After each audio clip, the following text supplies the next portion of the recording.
All right, well, welcome, Leadership 2.0. This is the third in our series of looking at the world through a cultural lens with Kathy Ellis from the class of 2016. And Kathy, I told you I was reading the book Cast. Well, quoted in that book, and then also in an article about how America has dealt with this virus, was Alexis de Tocqueville, the Frenchman who came and looked in America in 1830.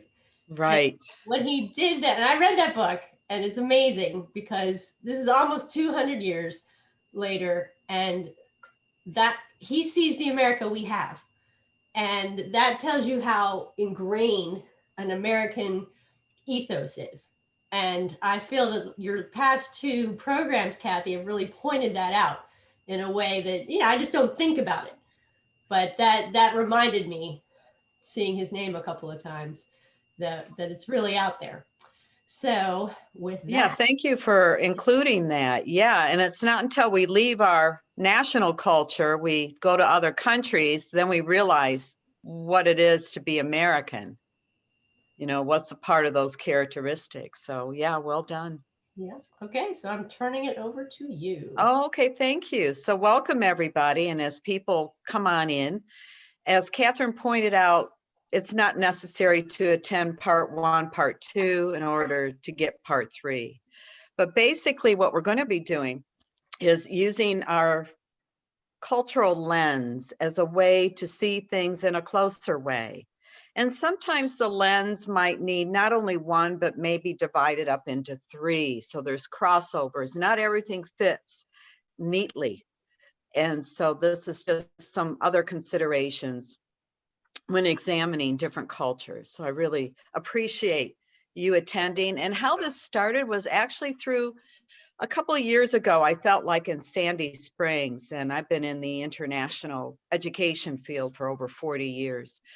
And I felt like with Sandy Springs, because I see that so many small businesses are, the people are foreign born, they're owned by different nationalities and different backgrounds and things like that. So even within Sandy Springs, we have consulates. I've connected with the Nigerian consulate, and we have UPS, we have some events there, as well as I've done USA orientations with different international newcomers at Newell Brands and other companies as well, even within Mercedes, and also when Porsche was here in Sandy Springs. So we have a lot of international corporations here.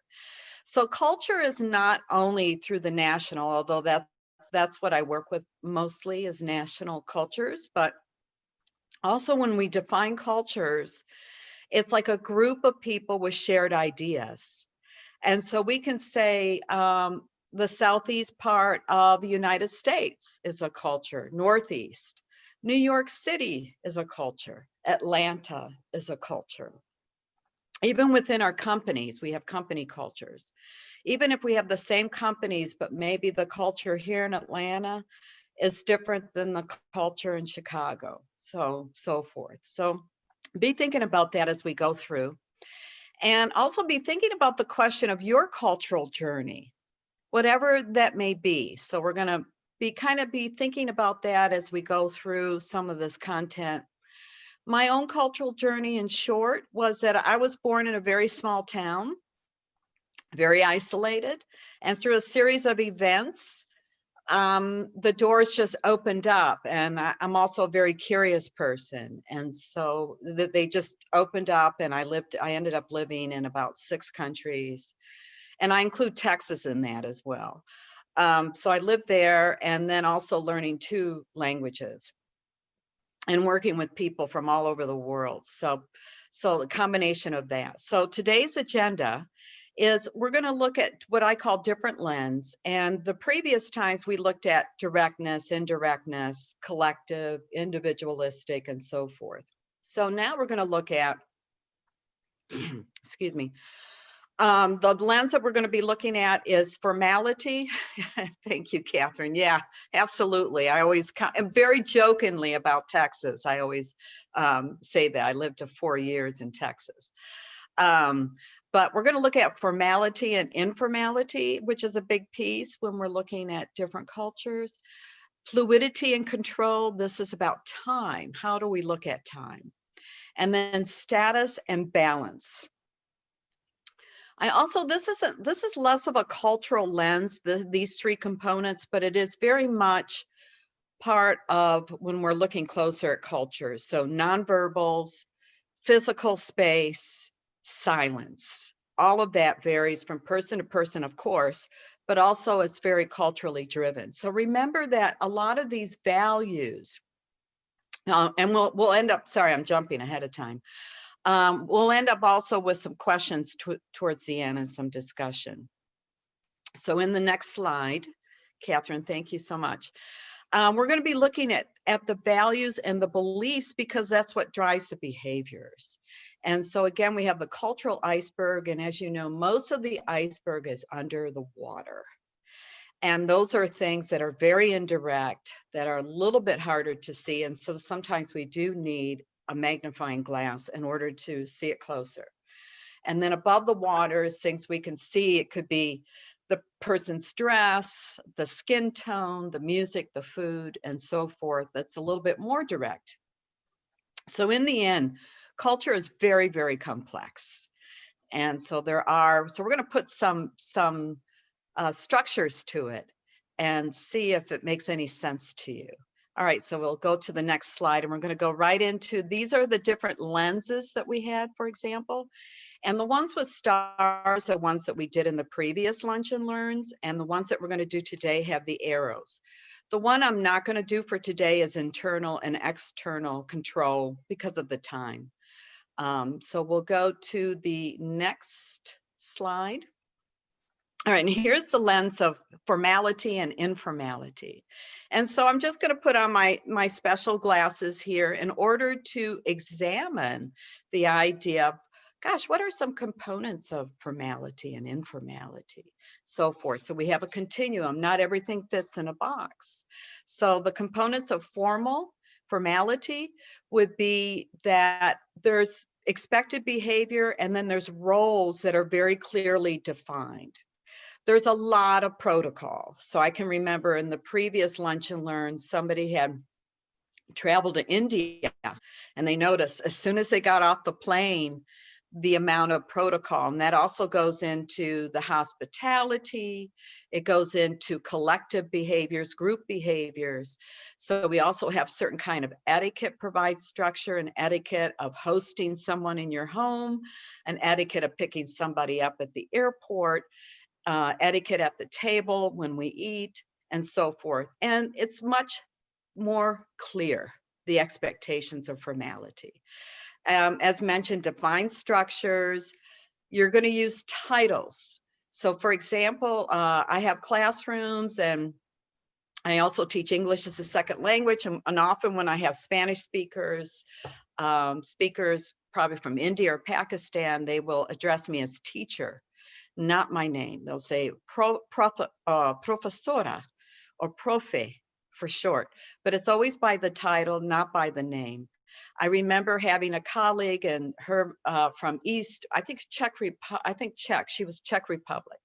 And she said that no one would address anybody's parents by their first name. It was always a title, Mrs., and then whatever the name was. So that becomes very, very important. Dress also reflects the status. And again, this is going to crawl over into status and balance. So also the brand names, the shoes, the dress, the quality of the material, and so forth. That's also taken in. Something like an antenna is up there, and it's just scanning. All right. And so this is part of these cultural dimensions. And then also you're probably going to have more divisions in the social economic classes, and public and private behaviors are very different. For example, I have a colleague who has taken many, many groups to Russia and the Soviet Union before. And definitely he said there's very marked differences between public and private. So that's also a consideration. And then over into informality, it's an easier interaction. There's less criteria to look at. And so it's just more, the emphasis is on the communication. It's less etiquette, less protocol, looser structures. We use first names in the workplace, even with my boss, with the manager, with so forth. We have a tendency to use our first names. Dressing for comfort. You may see shorts in the city. You will not see shorts in a lot of different countries, especially in the cities. You might see them on the beach. So this is one characteristic. Also coming from a more egalitarian type of cultures. And there's less division of public and private behaviors. Now you notice that there's a continuum there, and I put the American, you can see that when they grade the different countries on a scale, informal, US is very informal. So they're not even in the middle of that continuum, they're towards the end. And so that is something that just to take into account when we have behaviors or cultures on the extreme parts of the continuum, is really to take note of that. And the more we are aware of it, the more we practice, of course, the better it is. When we're interfacing with people that are different than ourselves, the more practice we have, the more repetition, I think, the more comfortable it becomes. So when we look on that informal part, we have more Anglo-Saxon type of cultures, countries. And so Canada, United Kingdom is even, I would put United Kingdom maybe 3/4 or about halfway in there. There's a bit more formality in the United Kingdom, as well as the language is a bit more formal. English in the United States is more casual. All right, so also language has a piece of that. Also, I've been working with Israelis, and they said in this area, it's quite compatible between the US and Israel, this idea of informality, that this is a compatible area, doesn't have as many gaps as other cultural lens.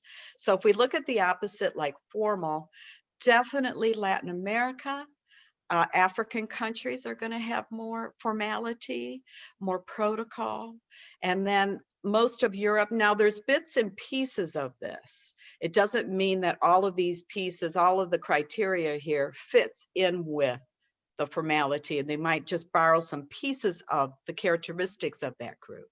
Okay, but Europe, remember that you want to think about Southern Europe and Northern Europe. These are very, very different Mediterranean cultures, and then more in the north, which are more Anglo-Saxon. And then also the Middle East and Russia. So I also call, like, United States in a lot of different scenarios. I always say it's the United States, and then 3/4 of the world operates in a very different way. All right, so keep that in mind as we go on, and we'll go to the next slide. Thank you. Time is a big thing. So how does one look at time? Do you live to work, or do you work to live? And again, we have a continuum. So there's control and fluidity. And so you can see that the US is more on the control part. And also in this case, I have a lot of Brazilian clients that I work with, USA orientation. This area here is probably one of the biggest gaps between your Latin American countries, Brazil country, the country of Brazil, and the United States.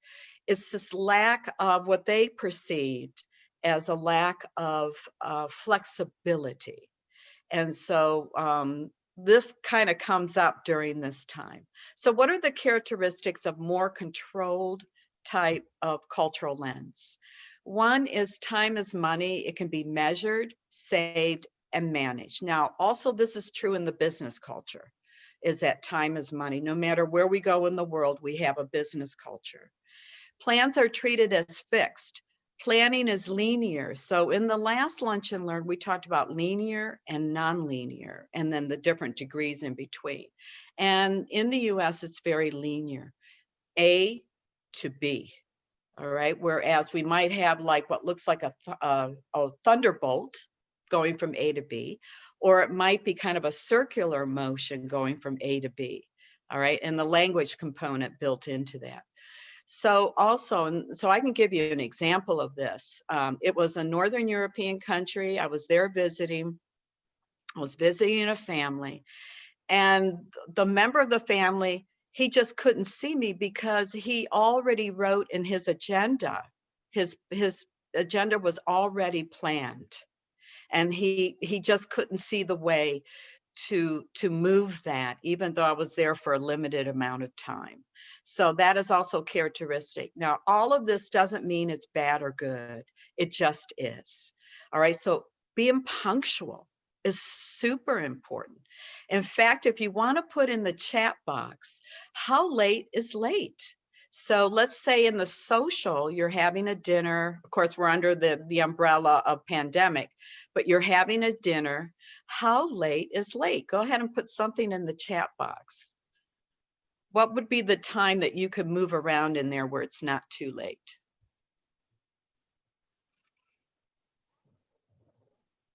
Good. So I see 15 minutes, 10 minutes.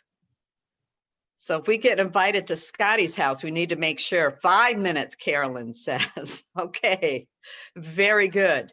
Well, this might be a challenge because I lived 7 years in Brazil. And not only do you not go there on time for social, it's not polite to be on time. And so you wait 1 hour. So if dinner's at 7, then you don't show up before 8 o'clock. And then that would be the acceptable time. So very different. And then also the idea of work. So work, we want to be on time. Now, I have my Japanese clients, they're very much on time. So I did put parts of Asia fits this control when it comes to time and meetings. So even they would be the ones that would show up early, and then people come in like 5 minutes to. But in different cultures, it might be okay to come in 5 or 10 minutes later, even for business. And so again, if you're doing any business with any of the cultures that are a little bit more fluid in time, do not take it personally if things do not come in time, because there's another thing that's going on, and that's polychronic. And so what that means is that things are happening and they're in the moment with those things. In other words, the clock doesn't drive what they're doing as much. In the United States, it very much drives the time. It drives what we're doing. So also we focus one thing at a time. This also kind of spills over in making friendships. All right, so making friendships varies from culture to culture as well.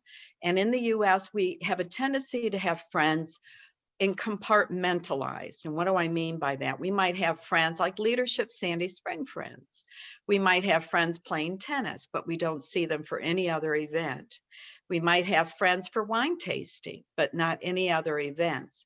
Whereas in different cultures, it might be you have a friend, for example, in Russia, that friend goes with you for all different kinds of events. All right, so there's also that approach of making friends.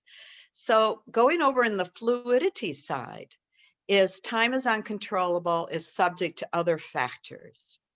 Plans change easily. They change often, and to be flexible. The people are more important than the actual schedule. The relationship plays it's a high component here. And so the relationship is very important. It's approximate and flexible. And there's many things going on at one time. So as you can see on the fluid side, we have Latin American and African cultures, and then South Europe, Mediterranean, and also the Middle East. So again, when I was in Brazil, I would say, what time? Is it going to be Brazilian time? Is it going to be British time? Or is it going to be American time? And so that was a way to kind of minimize the gap and save some embarrassment if I come too early or if I come too late. And when I relocated back to the US, I had a hard time with this one, is the social part of it, to come on time. It was very much a challenge because I adopted and adapted some of the ways. So coming back was also a challenge. It was interesting. All right, so now in the control part, we have, again, more Anglo type of countries. Definitely some components of the Far East. And when I say that, it's usually I'm including China, Japan, and South Korea in that. And also in Russia and Germany, especially. And so in Germany, for example, the train, it takes off at 12:01, not at 12, and it really does take off at 12:01. So time is very much to be respected. Okay, so that's a little bit on time, and then we have the next slide, and that is about, this is what motivates us. Okay, and again, there's different degrees. And when I say status, it also means, okay, status in society or whatever, but it's also part, it's kind of linked with materialism. And if we're looking for the titles and the promotions and things like that, is also part of this picture. And then it goes all the way to balance. So what does that mean? We have status in US is in the not 100%. I might put it at about 80 for the US. And then hard work leads to success. So input equals output, whatever that is. And to be rewarded is very important, to have recognition, to be creative, to have the initiative, and to work long hours, to work hard. Work often spills over, as we know, into our personal lives. So it may be where you're working on a Saturday, or I had a number of some of my international newcomers. They were like going, oh my God, because what they would do, they had children, and so they would leave the office late, but then start work again about maybe 9 or 10 at night, after the kids have gone to bed. And so that was something that was amazing for them in that role. Okay, so spilling over into personal life. Introductions, what we do when we're networking, we have 30-second elevator speeches. We have where what do you do is a way to get to know somebody, even in a social event. Okay, in other cultures, that question wouldn't be asked, like, what do you do? That they would not be business related or any kind of business topic. Discussing business and social situations is acceptable at lunchtime and so forth. We have power breakfasts. We have power lunches. Now, some of this is spilling over into other cultures. We live, and then I have mentioned earlier, like work to live, live to work. All right, kind of different degrees of that phrase. Materialism. So there's a high level of materialistic consumerism in the US. So we have a lot of electronics and easier ways to buy things. And then the balance of life is relationship driven. Initiative is less valued.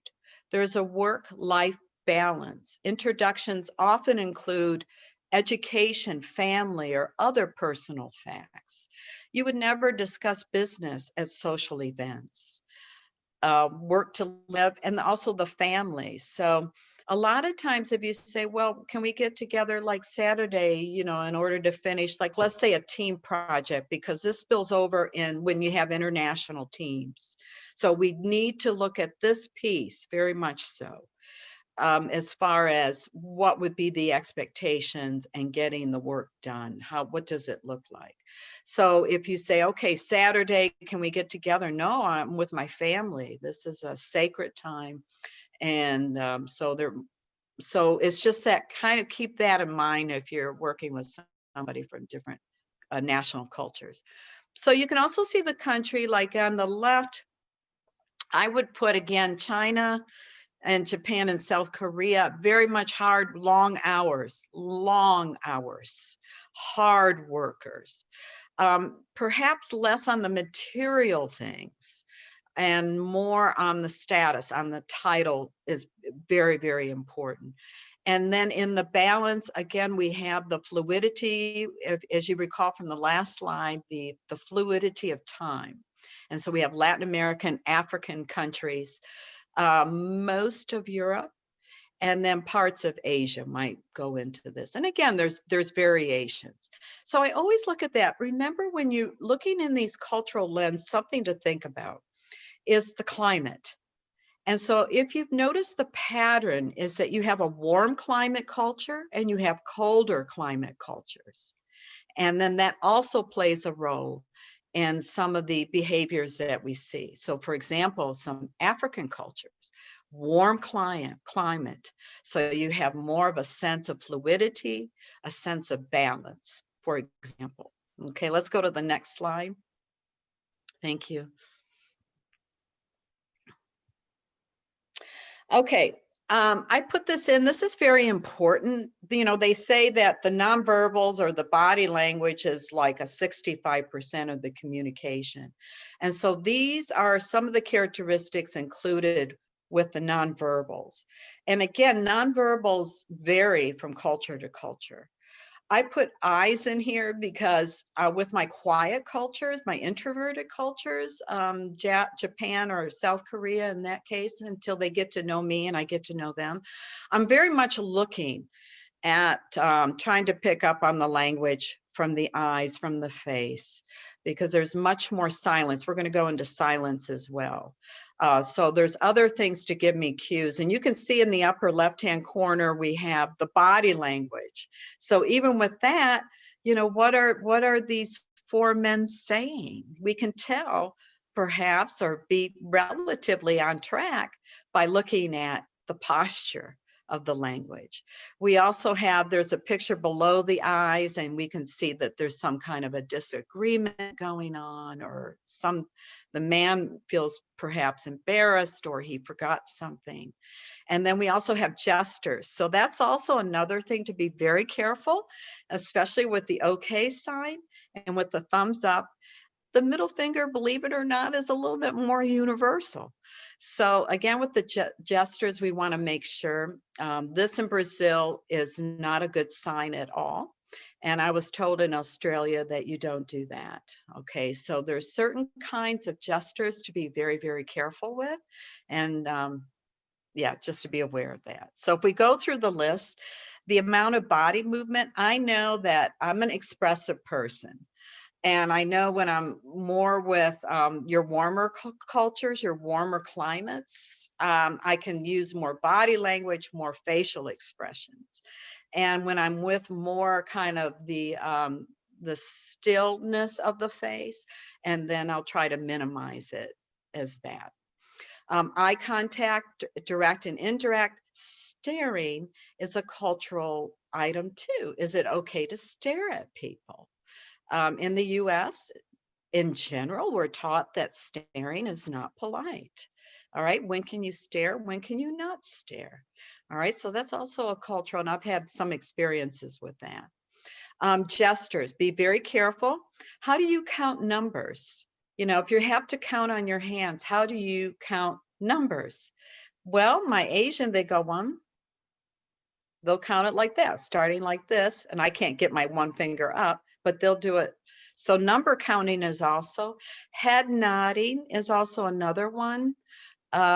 Just to be aware, there's different messages, I guess, with that.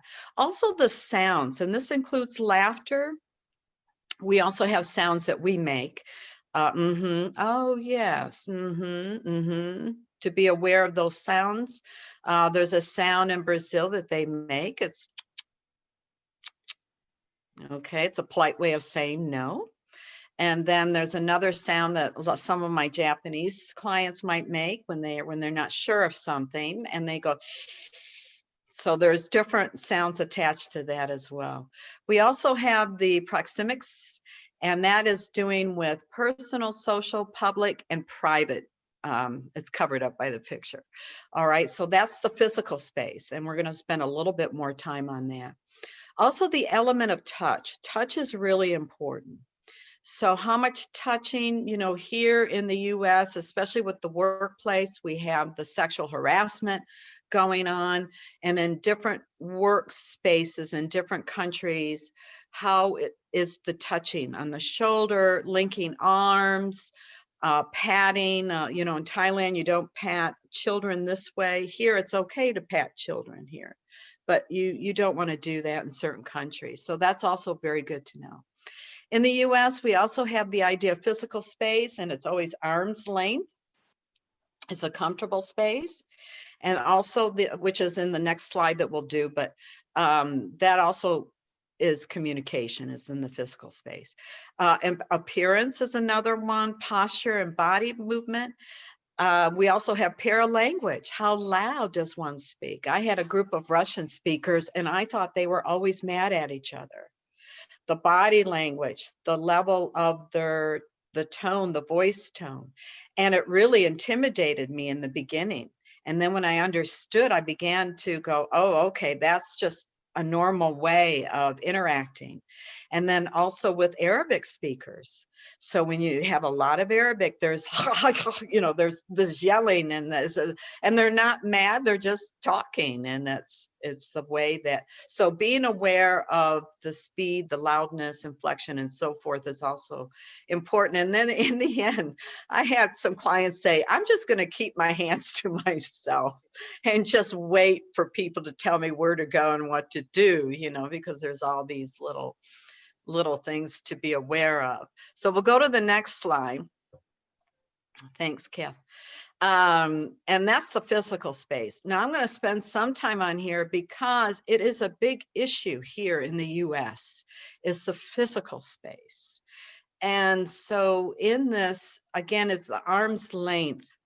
And when you're going to a lot of places, let's say you're getting on a train in Japan and they're just packing the people in the train and so forth, is like there's different space changes according to the context and where you're at. So touching may not be okay, but when it comes to really crowded conditions and then you're shoulder to shoulder, body to body, then that's a, you know, that's a different mechanism there. Okay, so you can see from the pictures here, this is also included in greetings, and greetings are very important because it's the first impression that when you meet somebody, and how close do you get or not get. And so here you can see there's two Arab men, and the way of greeting is, and I call them air kisses. Not on the lip, but just a little bit on the cheek. All right, it's just kind of going in like this. And this is a very common, very close physical contact. And then if you look, you see Hillary Clinton and the leader at one time of the Maori tribe from New Zealand. And the way of greeting, I just thought it was fascinating, going forehead to forehead and then with the nose. And I think another thing to be aware of is, when do you break it off?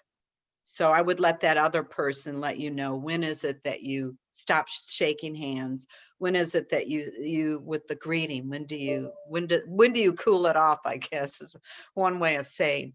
So one reason that the US needs a lot of space, because it is a big country and we are used to space. Our homes are big, our yards, relatively speaking. And so this idea, we can spread out very easily. And we're very sensitive, I think, in general. And maybe some of you have been in certain situations where it was kind of like, wow, it was really testing me. One time I was in line, and this is a Latin American country. And I actually had, I'm really comfortable with physical space. If people get near me, I'm okay with that, as long as I don't perceive it as a threat or anything like that, but I'm comfortable. There was a woman standing behind me, and it was almost like she was resting her chin on my shoulder. And that was my limit right there. And I just said, oh, no, and slowly moving away, you know, to have that more comfortable space. But it's also, what is my limit? And that was it. I just went, okay, now I can feel my limit there. So cultural space can imply respect, emotion, acceptance, and threat. There's also gender, if you have male and female too. Where are you? There's also age considerations. Again, in warm climates, there's more touching. In cold, there's less touching. Workplace. I also had an incident, one of my internationals that was funny. So he does computer training, and he was training 2 American guys. And in order to really get in, they're sharing one screen. In order to get in, he had to sit between the 2 guys. And he's used to very close contact. And so, and he said he noticed that the men were kind of like going like this, a bit uncomfortable. But he couldn't put his finger on it because it's not in his consciousness, the space, because he came from a culture that has very close space.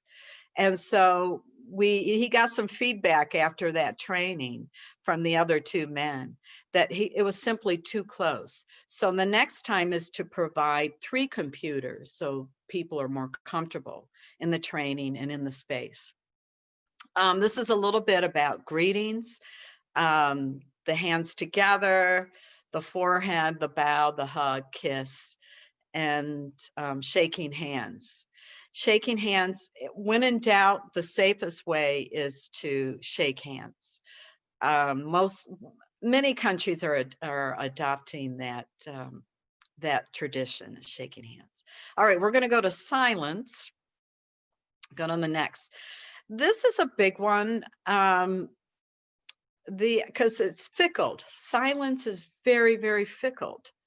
And so what is it? So that's also part of the cues. When there's hesitancy or there's silence, it can mean different things, and it just depends. It can mean that they're thinking about the answer, longer pauses. There's a disagreement in that. It could be avoiding conflict or a loss of face, maintaining harmony, not to disagree. For many cultures, it's very uncomfortable to disagree. So I put in the proverb here that very much fits certain cultures, and that is the nail that sticks out gets hammered down, drawing unwanted attention and higher levels of embarrassment. So there's also different degrees of being embarrassed, and those are higher context cultures. And also the idea of loss of face.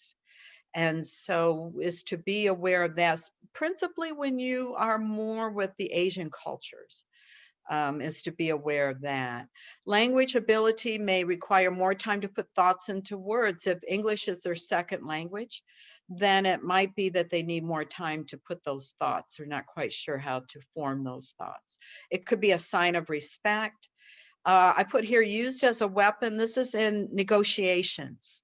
So sometimes when you're in international negotiations, you might have a culture that's very talkative, and then a culture that is not very talkative.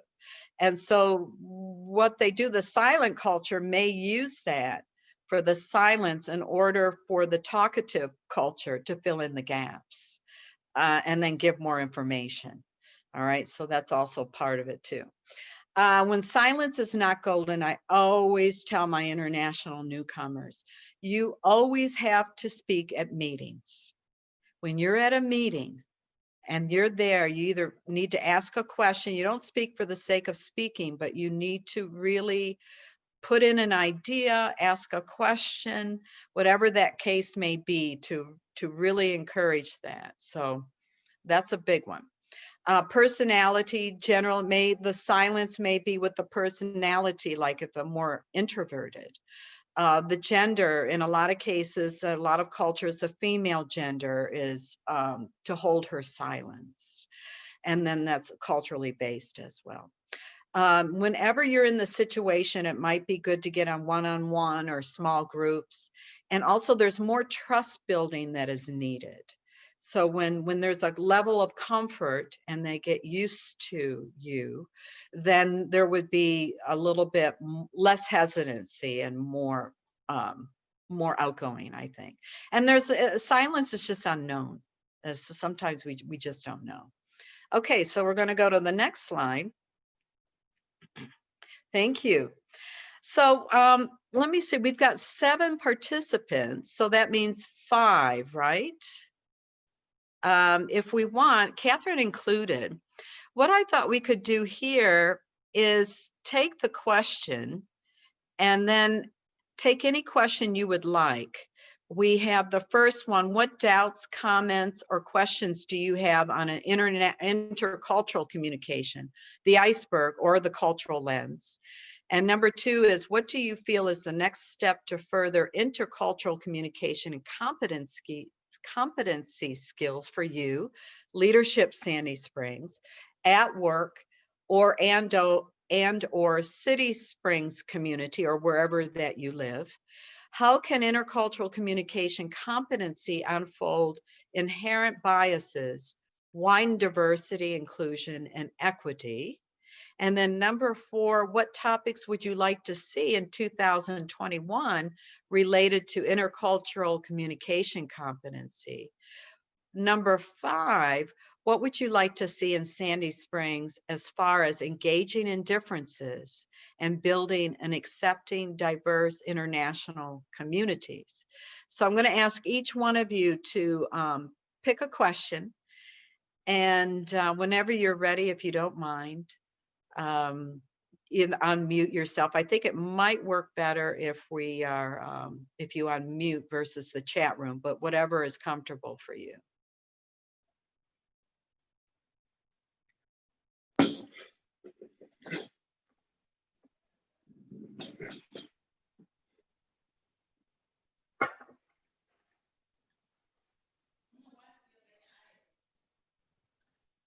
I think for me, it's, you know, there's a lot of material that you've presented in these 3 sessions. Wish I could remember every bit of it, but you certainly have a good basis for at least thinking when you go into a discussion with multiple cultures. For me, the best way that I have found is to hear from people from that culture directly. They can usually give examples, which it's easier for you to relate to. You know, when you develop friendships, you understand more, you see it in action. And I think it solidifies the learning. I think also then, as you've talked about in every single session, that it matters as you build comfort, as you build knowledge, as you build a familiarity, etc. And that all happens by, you know, being around, looking with, talking with, being in a work situation or a discussion or a social situation. So I think to the extent that leadership can provide opportunities for us to get together in truly diverse groups, and I'm not putting this on Catherine, I mean, it's really difficult. You go to a leadership event and you want to see your friends because you haven't seen them or you haven't talked to them or you haven't, you know, whatever. But, you know, I don't know, maybe pick 3 or 4 cultures that are very prevalent and have a panel of 3 or 4 just talk about their experiences in getting accepted. You know, Carol made the most that she was in another country. We moved around the country, and it was at a time when that book came out. Well, which was it? The 6 or 7 states in the United States or regions or whatever it was back in the early 80s. And that was really true. They were totally different.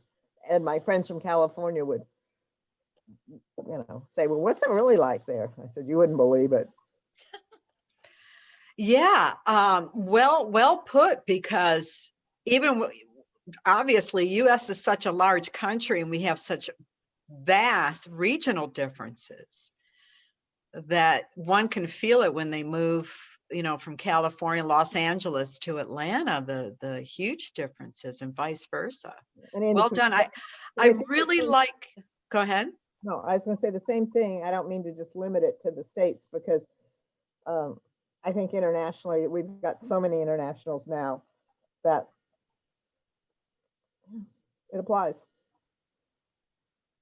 I liked what you said about, I think, asking the people themselves, you know, learning, because it's a curiosity. It also shows that you're interested in who they are and where they come from. And I think to actually ask people themselves, whatever, if they're coming from a different culture, from either national or international or different regions, and just asking. I think that's one of the best ways. And you also mentioned, you know, the level of comfort and how do we create those friendships? What is it that we can, how to build those bridges? And that's a big one. Well done. Thank you. So, back to Carol's comment too, because for what the city could do, I think that the schools do it really well. The schools say, let's have International Day, let's all learn about this stuff. But we have a giant Indian community that I don't think we see. And I know that there's some trouble getting Indians involved. Certainly leadership, certainly, you know, volunteering in the schools, even it's just, that's a culture that seems a little closed off. And I'd love to have some big Indian festival where everybody could come and learn, like the big Greek festival downtown. I think that would be neat. Yeah, I mean, that is very true. And we also have the consulate in Sandy Springs as well. That, you know, thing that I'm learning very much on the, because India is like saying 27 different countries inside. That one state is very different from the other state, different languages, different religions. That, you know, that in itself is one reason why, because I always thought because somebody's from the same country, they have something in common, but it's not true. Not always. Well, the other thing And about, India is a special case. well, when you mentioned consulates, the Nigerian consulate, which is up near us, I had a very good friend that she was not African American, period. You know, she happened to have lived and come from Africa, but she did not relate to what our culture talked about. And somebody else from Jamaica said, don't you ever say that you know, people like me are from blah blah blah. I'm Jamaican. So I think color is we also jump to conclusions. Oh, absolutely. Absolutely. Yeah, you know, with the color, like I had a class one time and I had a number of West Africans. And then I had a number of African American. There was no mixing. So I think that is an assumption. Yeah, well put. Thank you. I think Chris was getting ready to say something, Chris. I think she said she was having a problem with her microphone. Maybe we can look in the chat. Yeah. Maybe it was Scotty. Oh, Scotty. Oh, okay. Scotty, did you want to say something? well, I was just going to kind of piggyback off of what Catherine said about the international celebrations, like what Sandy Springs could do. Yes, schools do a great job of it, but from a city standpoint, I think emphasizing the welcomeness of all cultures within the city through something like that, and of course, it would have to be done, you know, not from, you know, like us planning it, but we'd have to get the input from the cultural folks that we would want to spotlight and show off. We would need them involved in the planning as well to make sure we're representing and doing it the right way. But I think that would be an awesome idea. Once hopefully we can get back to congregating together like that. Absolutely. And, you know, to go on that again, I'll repeat it. Food is a wonderful thing. So if you have international festivals, you have food, you have music, you have costumes. These are above the iceberg. They're above the water. And that's small, that's comfortable. Sorry for interrupting, Kathy. I was Please. about to say that several people on this call, or Carolyn for sure, know, you know, right here in our own community, I can speak for North Springs and Riverwood to some extent, but there are 30 cultures, different languages spoken. And when North Springs has done international day, night, whatever, it's huge. And they're so, the parents and the kids are, they bring food that they've made. They do wear costumes. They've created boards and all. And, you know, they're so proud to share that. And it's a very warm sense of, you know, of inclusion. And I guess I would just add, I traveled quite a bit now, not so much to South American country, none there, but I don't know about anybody else, but I found that if you just smile and are friendly, and I had fun like in Italy and France trying to say like bonjour or my limited ciao or whatever, in those countries where people were just great. And I found myself at a loss in like Amsterdam because I had no idea how to, what a Dutch equivalent would be. So I would just, you know, smile. And a lot of people obviously speak English, but I just think, you know, I found if you're open and smiling, people are super receptive, and you just feel part of a worldwide group. You know, we're all people coming from different places for sure, but anyway. Yeah, I think what you said, that the approach is very important, the approach. Yeah. But remember, smile doesn't transfer to all cultures, I have to say, because if you're in the East and you're smiling, maybe on the street, you know, it just depends. Yeah, but I know what you're saying. I absolutely know. I think it's the approach, and also in your warmer climates, there's more smiling. Probably, and it may depend on age and gender too. I think younger people, there's other are more open and receptive now, perhaps, than. Well, like let's say in China, you have to have third party for introductions. So that to approach a stranger is what I guess what I'm saying. You know, you're approaching when we travel, that's the only thing we can do sometimes. Approach a stranger for directions or something like that. So there's also that kind of component in there, just for you to know. Yeah. Well, I was like in China, what you said, but I could not have navigated that without a guide who was Chinese, but a young, you know, graduated from college, very fluent in English, and that made all the difference. Oh yeah. But they were very open, actually, and you know, were very interested in sharing some personal histories, you know, related to the government. And I found that in some other countries that had a more Soviet influence, people were, you know, if you showed any interest whatsoever, they were more than interested to share with you some, you know, stuff that you would think we would know, but I didn't. So yeah, it goes a long ways, doesn't it?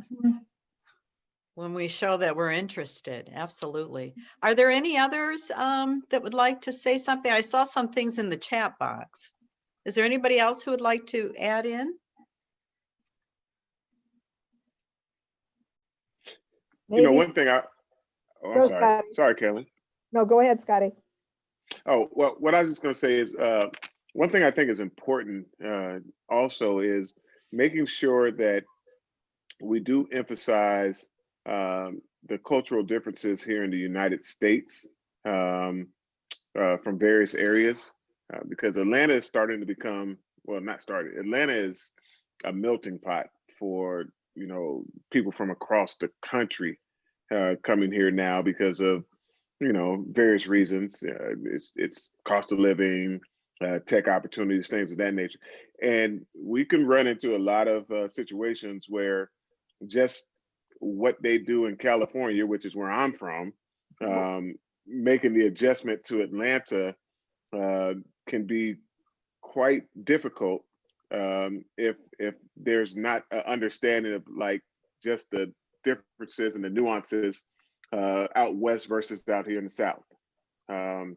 You know, for instance, I'll be honest, I'm still struggling and I've been out here for 20 years now, but I still struggle with the fact that, you know, there's not a lot of cross-cultural friendships that are, you know, out here in the South. Whereas in California, in the Bay Area where I grew up at, I mean, I knew everything about Jewish culture because I went to bar mitzvahs and bat mitzvahs, and I knew everything about the Filipino culture because I ate lumpia at festivals, and the Spanish culture because I went to quinceañeras and everything. So, you know, that's still a hard thing for me to I guess come to grips with down here, and I'm hoping that it can change.